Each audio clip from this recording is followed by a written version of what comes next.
코리안 데일리 팟캐스트에 오신 것을 환영합니다. 여러분 안녕하세요. 한국의 생생한 문화와 일상을 나누는 채널 코리안 데일리 팟캐스트에 오신 것을 환영합니다. 저는 오늘 진행을 맡은 태연입니다. 안녕하세요, 여러분. 여러분의 밝은 에너지 민지입니다. 반가워요.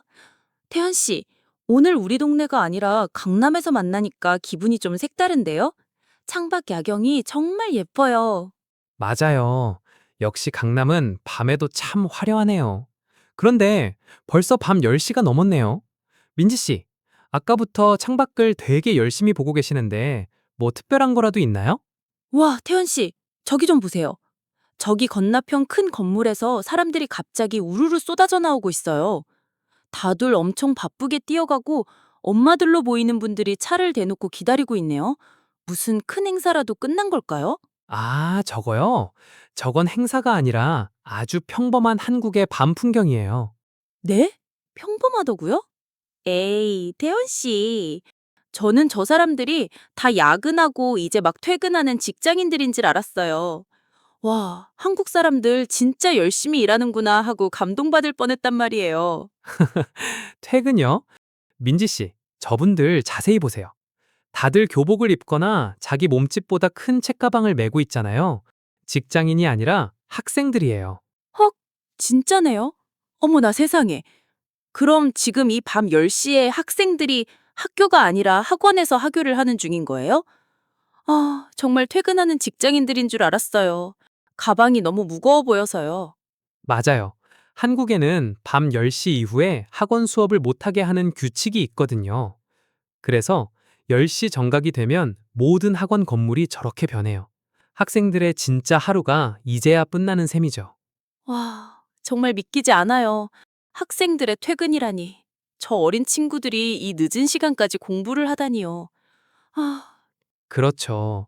그래서 오늘은 이 풍경 속에 숨겨진 이야기, 즉, 한국의 뜨거운 교육 열풍과 학원 문화에 대해 깊이 있게 이야기해 보려고 합니다. 좋아요. 한국 부모님들은 왜 그렇게 교육에 진심인지, 그리고 그 뒤에 숨겨진 진짜 이유는 무엇인지 오늘 한번 제대로 파헤쳐 가요. 태연 씨, 그런데 궁금한 게 있어요. 아까 10시가 영업 제한 시간이라고 하셨죠? 그럼 법으로 딱 정해져 있는 건가요? 네, 맞아요. 정확히는 학원의 설립 및 운영에 관한 조례에 따라 서울 같은 대도시는 밤 10시 이후에 학원 수업을 할 수 없게 되어 있어요. 학생들의 수면권과 건강을 보호하자는 취지죠. 오, 정부에서 학생들을 생각해서 만든 좋은 규칙이네요. 그럼 10시가 되면 학생들은 다 집에 가서 쉬는 거겠네요? 아, 다행이다. 이론적으로는 그런데요. 현실은 조금 달라요. 민지 씨, 혹시 스카라는 말 들어보셨어요? 스카요? 스카이다이빙? 아니면, 아, 혹시 그 비싼 브랜드 이름인가요? 아니에요. 스터디 카페의 줄임말이에요. 학원이 문을 닫는 10시가 되면 학생들은 집에 가는 게 아니라 가방을 메고 근처 스터디 카페로 향해요. 잠깐만요. 카페요? 아니, 공부를 더 하려고 카페에 간다고요? 10시에 수학이 끝났는데 또요? 네, 학원 수업은 끝났지만 학원에서 내준 숙제도 해야 하고 다음날 있을 시험 공부도 해야 하거든요. 스터디 카페는 독서실보다 인테리어가 예쁘고 카페 같은 분위기라서 요즘 학생들이 아주 좋아해요. 문제는 여기가 보통 24시간 운영된다는 거죠. 24시간이요? 설마 새벽까지 공부하는 애들이 있다는 뜻이에요? 태연 씨, 이건 정말 말도 안 돼요. 그렇죠. 보통 밤 12시나 새벽 1시까지 공부하다가 집에 들어가는 학생들이 많아요. 학원 수업이 1차라면 스터디 카페는 2차인 셈이죠. 마치 직장인들의 회식 문화처럼요. 어머, 태연 씨, 그건 비유가 좀 심하잖아요. 하지만 진짜 너무 속상해요. 아이들이 뛰어놀 나이에 밤 늦게까지 차가운 책상 앞에만 앉아 있다니. 한국 아이들은 도대체 언제 놀아요? 친구들이랑 떡볶이도 먹고 수다도 떨어야 하잖아요. 물론 학원 가는 길에 짧게 떡볶이를 먹기도 하지만 사실 노는 시간이라는 개념 자체가 우리와는 좀 다를 수 있어요. 한국 학생들에겐 학원이 단순한 공부방이 아니라 친구들을 만나는 사회적 공간이 되기도 하거든요.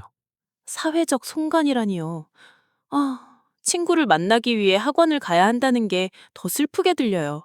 태연 씨, 제가 만약 한국에서 학교를 다녔다면 저는 아마 매일 울었을 거예요. 저는 잠이 정말 많거든요. 저도 그랬을 거예요. 하지만 이런 변칙적인 공부 문화가 생기는 이유는 결국 상대평가 때문이에요. 내가 쉬는 동안 옆집 친구는 스카에서 공부하고 있다고 생각하면 불안해서 집에 갈 수가 없는 거죠. 아, 그놈의 불안감. 정말 교육 열풍이 아니라 교육 광풍 같아요. 부모님들도 마음이 편치 않으실 것 같아요. 자식이 고생하는 걸 보는 게 쉬운 일이 아니잖아요. 맞아요. 부모님들도 아이들을 차로 데려다 주고 기다리느라 같이 밤을 지새우는 경우가 많죠. 이 풍경은 한국 사회의 아주 복잡한 단면을 보여주는 것 같아요. 그런데 제가 진짜 궁금한 게 하나 더 있어요. 사실 공부도 공부지만 그 학원비 말이에요. 그거 다 공짜 아니잖아요. 그쵸? 당연하죠. 한국의 학원비는 정말 만만치 않아요. 특히 과목이 많아지면 금액이 어마어마해지죠. 제가 어제 뉴스 기사를 하나 봤는데요. 어떤 부모님들은 한 달 수입의 50%에서 많게는 70%까지 자녀 교육비로 쓴대요. 태연 씨, 이거 진짜예요? 아니면 기사가 좀 과장된 거예요?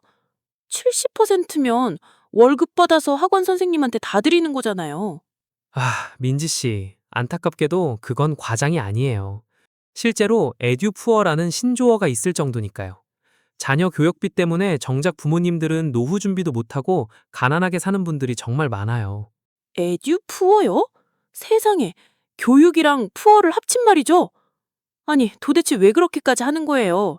부모님들도 맛있는 거 먹고 여행도 가고 싶을 텐데, 이건 거의 자기 삶을 포기하는 거 아닌가요? 민지 씨 말이 맞아요. 하지만 한국 부모님들의 마음속에는 아주 큰 불안감이 있어요. 바로 내 아이가 남들보다 뒤처지면 어떡하지? 하는 걱정이죠. 이걸 요즘은 포모라고도 하잖아요. 아, 포모. 남들은 다 하는데 나만 안 하면 손해보는 것 같은 그 기분요? 그렇죠. 예를 들어 옆집 아이는 수학학원에 영어 과외까지 하는데 내 아이만 안 시키면 내 아이의 미래를 망치는 것 같은 죄책감을 느끼시는 거예요. 그래서 본인들은 옷 한 벌 안 사고 커피 한 잔 안 마시면서 그 돈을 다 학원으로 보내는 거죠. 잠깐만요. 그럼 그건 부모님이 아이를 억지로 공부시키는 타이거맘 같은 느낌인가요? 꼭 그렇다고만은 볼 수 없어요. 예전에는 억지로 시키는 경우가 많았지만 요즘은 아이들도 알아요. 내가 공부를 안 하면 이 경쟁 사회에서 살아남을 수 없구나, 라고요. 그래서 아이가 먼저 학원에 보내달라고 하는 경우도 꽤 많아요. 부모님은 그 요청을 거절하기가 더 힘들고요. 와, 그건 더 슬픈데요. 아이들이 벌써부터 경쟁을 당연하게 생각하다니요. 저는 어렸을 때 엄마가 학원 가라고 하면 배 아프다고 거짓말하고 도망갔거든요. 태연 씨는 안 그랬어요? 저도 그랬죠. 하지만 한국 사회의 구조가 공부를 안 하면 사다리를 탈 수 없게 되어 있으니까 부모님 입장에선 교육비가 일종의 미래를 위한 보험인 셈이에요. 보험치고는 보험료가 너무 비싼 것 같아요. 부모님의 노후와 아이들의 행복을 다 맞바꾸는 거잖아요.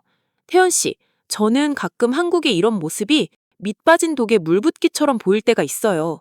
끝이 없잖아요. 아주 정확한 표현이에요. 밑 빠진 독에 물 붓기. 모두가 똑같이 달리기를 하고 있으니까 더 빨리 뛰려고 돈을 더 많이 쓰는 거죠. 하지만 그 결과로 가계부채는 늘어나고 소비는 줄어드니까 사회 전체적으로도 큰 고민거리예요. 정말 그래요. 교육이 성공의 열쇠인 건 맞지만 그 열쇠를 사기 위해 집 한 채 값을 써야 한다면 그 성공이 정말 달콤할지 잘 모르겠어요. 맞아요. 그래서 요즘은 이런 문화에 반대하는 목소리도 조금씩 나오고 있어요. 하지만 여전히 학원가의 불빛은 꺼지지 않고 있죠. 자, 민지 씨, 우리 너무 심각해졌나요? 아니에요. 공부하는 우리 학습자분들도 지금 이 팟캐스트 듣느라 교육 열풍에 동참하고 계시는 거잖아요. 우리 방송은 돈 안 드는 착한 사교육이니까 걱정 마세요. 역시 민지 씨. 분위기 전환 하나는 최고네요. 그럼 다음 섹션에서는 이런 열풍이 생긴 근본적인 원인, 사회적 성공에 대한 한국인들의 생각에 대해 더 깊이 들어가 볼까요? 네, 우리 함께 한국에서 교육이 왜 이렇게까지 절대적인 기준이 되었는지 알아볼까요? 다른 나라들도 교육을 중요하게 생각하긴 하지만 한국은 정말, 목숨을 거는 것 같아요. 목숨을 건다는 표현이 아주 정확해요. 민지 씨, 한국어 표현 중에 개천에서 용난다는 말 들어보셨어요? 네, 들어봤어요. 아주 어려운 환경에서 훌륭한 사람이 나왔을 때 쓰는 말이잖아요. 그런데 그게 교육이랑 무슨 상관이에요? 아주 깊은 상관이 있죠. 과거부터 한국 사회에서 교육은 신분을 바꿀 수 있는 유일하고도 가장 공정한 사다리였었거든요. 땅이 많거나 돈이 많지 않아도 공부만 열심히 해서 시험에 합격하면 높은 관직에 오를 수 있었던 전통이 지금까지 이어져 온 거예요. 사다리요? 아, 높은 곳에 올라갈 때 쓰는 그 나무 사다리 말씀하시는 거죠? 설마 공부해서 지붕 위로 올라가려는 건 아닐 테고. 비슷한 게 있네요. 그래서 부모님들이 그렇게 고생하면서도 자식 교육에 집착하시는 거예요. 나는 고생하며 살았지만 내 자식은 공부를 통해 더 높은 계층으로 올라가서 편하게 살았으면 좋겠다는 간절한 바람이죠.